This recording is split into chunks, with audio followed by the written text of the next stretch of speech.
शुभ संध्याकाळ बच्चों। आज मैं एक आपको छोटी सी कहानी बताना चाहती हूँ।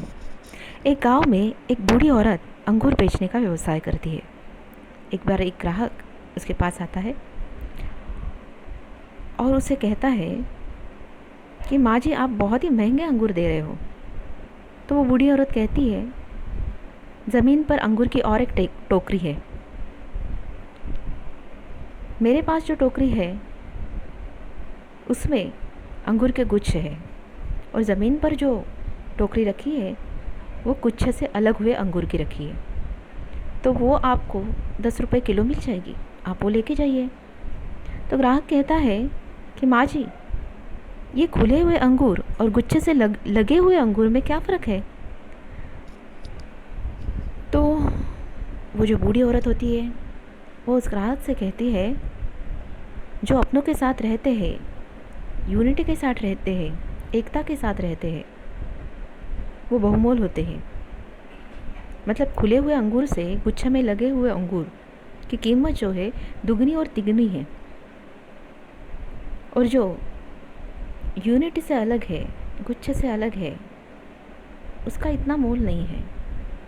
तो इस कहानी से बच्चों हमें यही सीख मिलती है कि एकता कितनी महत्वपूर्ण है। इतना ही नहीं, आपने प्रभु रामचंद्र जी, रामायण सभी ने देखा है।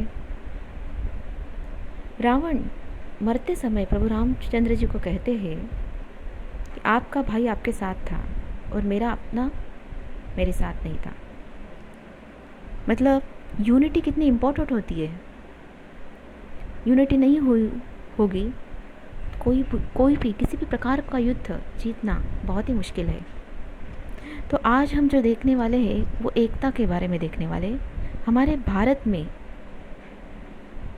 लोगों को बहुत आश्चर्य होता है कि भारत में इतनी एकता कैसे, यूनिटी कैसे। क्योंकि आप देखिए यूरोपियन देशों के कितने कितने टुकड़े हुए हैं, और हमारे भारत के ऐसे टुकड़े हुए हैं क्या? नहीं। क्योंकि भारतीय लोग भारत की ज़मीन को केवल ज़मीन का टुकड़ा नहीं मानते, वो भारत की भूमि को भारत माता मानते हैं। और इतना ही नहीं, अपनी भारत माता के लिए हमारे जवान जान भी दे देते हैं, अपनी जान की परवाह नहीं करते। आप देखिए भूकंप, कोरोना वायरस जैसी महामारी आई है, लोग एक दूसरे को, गरीब से लेके अमीर तक सभी एक दूसरे को मदद कर रहे हैं। अपनी तरफ से जितनी भी हो उतनी मदद कर रहे हैं। तो ये किस वजह से?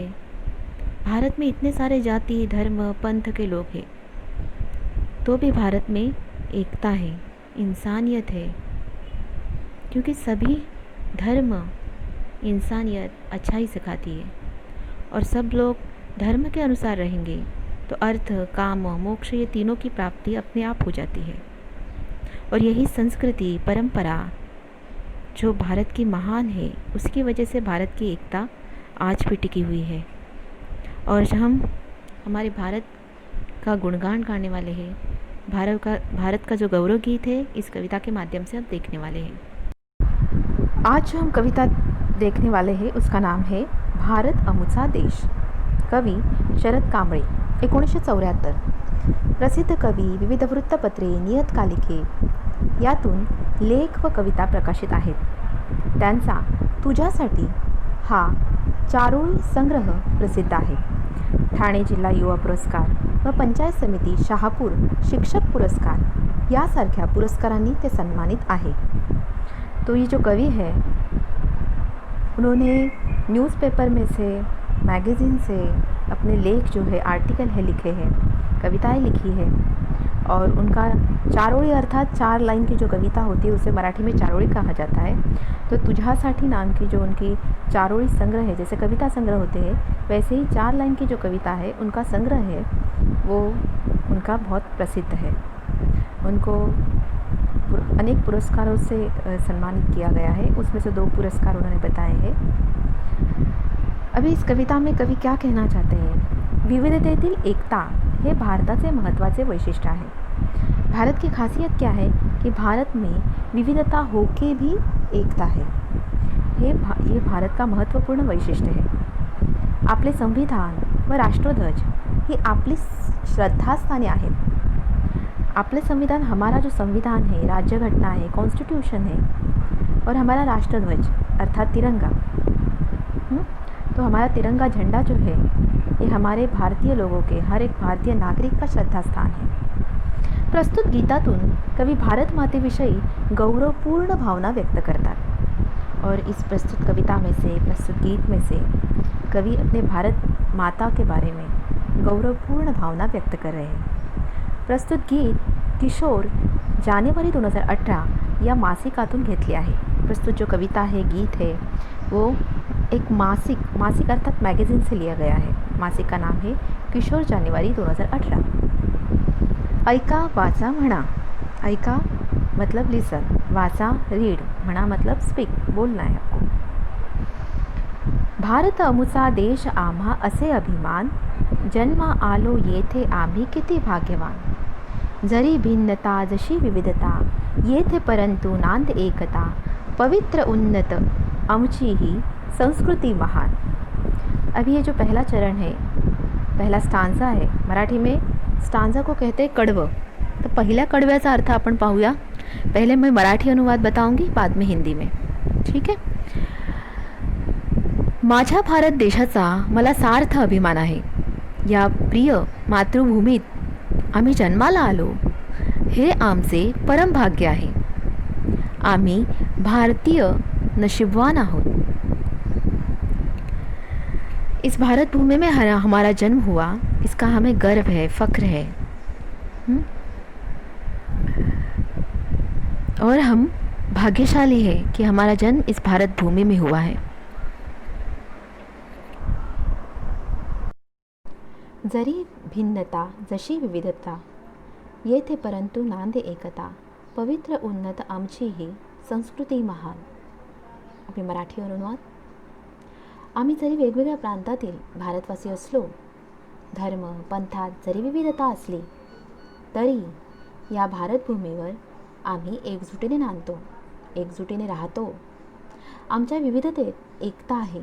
अतिशय मंगल उत्कर्षमय अशी आमची भारतीय संस्कृती महान पवित्र आहे. अभी हिंदी अनुवाद. हम भारतवासी भले अलग अलग प्रांतों में रहते हो, अलग अलग जाति धर्म पंथ के हो, तो भी हम विविध जाति धर्म पंथ के होने के बावजूद भी हम इस भारत भूमि पर एकता से रहते हैं, एकजुट से रहते हैं. और इसलिए हम सभी भारतीय नागरिकों में विविधता में एकता दिखाई देती है.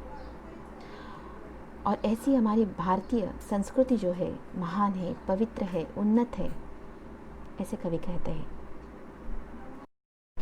फळा फुलांची हरितवनांची, नदी शिखरे अन जलाशयांची, सुंदर संपन्न भूमी ही आम्हा जीवकी प्राण.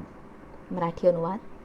फळा फुलांनी नटलेली हिरव्यागार वनश्रींची, नदी व पर्वतरांगांची, तलाव सरोवर, ही सुंदर समृद्ध भारतभूमी आम्हाला प्राणापेक्षा प्रिय आहे. हिंदी अनुवाद. हमारी भारतीय संस्कृति पवित्र महान है. हम भारतवासियों में जाति धर्म पंथ में जिस प्रकार विविधता है, वैसे प्राकृतिक दृष्टिकोण से भी विविधता दिखाई देती है. हमारी ये भारत भूमि बहुत ही खूबसूरत है. यहाँ अलग अलग फूल फल, इनके पेड़ है, और यहाँ के जंगलों की जो हरियाली है वो मन को मोह लेती है. इतना ही नहीं, तालाब नदियाँ सागर, ये हमारे भारत भूमि की प्राकृतिक सौंदर्य बढ़ाता है. और ऐसी प्राकृतिक सौंदर्य से परिपूर्ण भारत भूमि हमें प्राणों से प्रिय है. शीलवंतांची बलवंतांची नीतिवंत प्रज्ञावंतांची, वंदनीय जगती जेत्या नररत्नांची खाण. नररत्नांची ही खाण. मराठी अनुवाद. शीलवंत चारित्र्यवान, बलवान, नीतीने वागणारी, सामाजिक समानता मानणारी, बुद्धिवंत, थोर महान देशसेवकांची व जगामध्ये वंदनीय असलेली नररत्ने अर्थात थोर पराक्रमी व्यक्ती, महान व्यक्ती या भारतभूमीच्या खाणीतून अर्थात भारतभूमीतून निर्माण झाली आहेत. हिंदी अनुवाद. चरित्रवान, सामर्थ्यशाली, बुद्धिमान, नीतिवान, जिनको पूरी दुनिया वंदन करती है. भारत ऐसे आदर्श लोगों के उत्पन्न करने वाली हीरो की खान है. नररत्न आदर्श व्यक्तियों को निर्माण करने वाली पवित्र उन्नत भूमि है. हे संविधान तिरंगी निशान, अमुचा मान अमुची शान, प्रियतम या भारत भूमीचे गाऊ सदा जयगान. मराठी अनुवाद. ही आमची सार्वभौम भारताची राज्यघटना अर्थात संविधान, आमचा तिरंगा झेंडा ही आम्हा भारतीयांचा मान व शान आहे. अशा सर्वात प्रिय असणाऱ्या आमच्या भारत भूमीचा आम्ही सदैव जयघोष करू. आमच्या भारत भूमीचे जयगान आमच्या ओठातून आम्ही नेहमी गात राहू. हिंदी अनुवाद बताने से पहले मैं आपको बताना चाहती हूँ कि हमारा जो भारत का संविधान जो है वो हमारे भारत के लिए सर्वोच्च विधान है, जो संविधान सभा द्वारा 26 नवंबर 1949 को पारित हुआ तथा 26 जनवरी 1950 से प्रभावित हुआ. यह दिन अर्थात 26 नवंबर भारत के संविधान दिवस के रूप में घोषित किया गया है, जबकि 26 जनवरी का दिन भारत में गणतंत्र दिवस के रूप में मनाया जाता है. भारत का संविधान विश्व के किसी भी गणतांत्रिक देश का सबसे लंबा लिखित संविधान है. आप सभी जानते होंगे कि इस संविधान में ये जो संविधान है 22 भागों में विभाजित है तथा इसमें 395 अनुच्छेद एवं 12 अनुसूचियाँ हैं. ये जो हमारा संविधान है आप सभी को पता है किसने लिखा है. डॉक्टर बाबा साहेब अम्बेडकर जी ने लिखा है. भारतीय लोगों का, नागरिकों का सर्वोच्च श्रद्धास्थान, मान, शान कौन है?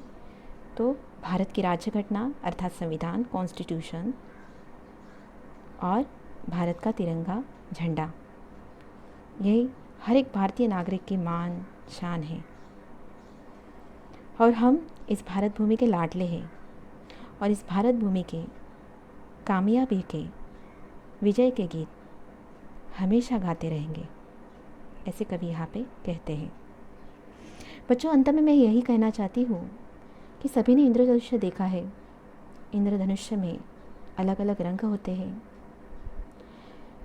अलग अलग रंग होके भी वो हमारा मन मोह लेता है. उसी प्रकार हमारी भारत भूमि में अनेक जाति, धर्म, पंथ के लोग रहते हैं. प्रतिज्ञा में हम कहते ही हैं हम सभी भाई बहन हैं. तो हम अच्छे कर्म करके अपने कर्तव्य निभा के अच्छा आदर्श नागरिक बनेंगे और इस इंद्रधनुष्य की तरह हमारा भारत भूमि का नाम रोशन करेंगे.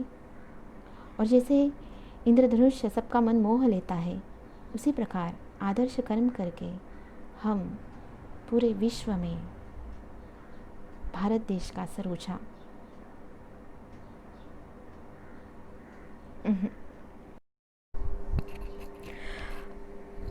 अंत में मैं कहना चाहती हूँ बच्चों कि सभी ने इंद्रधनुष्य देखा है. इंद्रधनुष्य में अलग अलग रंग होते हैं और यही इंद्रधनुष्य के अलग अलग रंग होके भी वो एक साथ जब दिखते हैं तो पूरी दुनिया का मन मोह लेते हैं. उसी प्रकार हम भारतीय नागरिक अपने कर्तव्यों का पालन करके भारत का आदर्श नागरिक बनके पूरी दुनिया का मन मोह लेंगे और हमारी भारत माता का सिर शान से ऊंचा करेंगे। धन्यवाद।